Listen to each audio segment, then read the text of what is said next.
देशमा राजतन्त्र फर्काउनु पर्छ भनेर वकालत गरिरहेको जमातले खोजेको राजतन्त्र र आजको आवश्यकता के हो? राजतन्त्र एउटा यस्तो एकात्मक शासन प्रणाली हो जहाँ सीमित व्यक्तिहरूको घेरामा शासन सत्ता केन्द्रीकरण हुन्छ।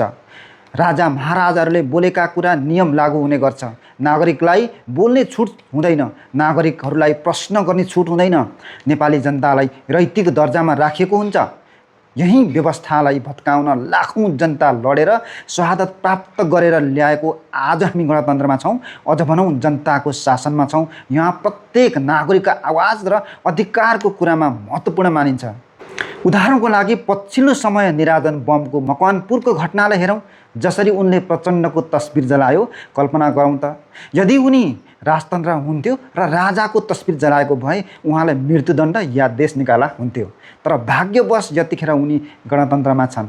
यहाँ प्रत्येक नागरिकलाई सम्मानको अधिकार मिलेको छ, स्वतन्त्रताको हक मिलेको छ। नागरिकहरूले आफ्नो प्रतिनिधित्व चुन्न पाएका छन्। पारदर्शिता र उत्तरदायित्वको सवालमा प्रश्न उठाउने अधिकार सुनिश्चित गरिएको छ। यसकारण आजको आवश्यकता वंशजकै आधारमा राज्य सत्ता सञ्चालन गर्ने विरासत लिएर जन्माएको राजतन्त्र होइन, जनताबाट प्रत्यक्ष निर्वाचित कार्यकारी राष्ट्रपति र प्रधानमन्त्री चाहिएको हो।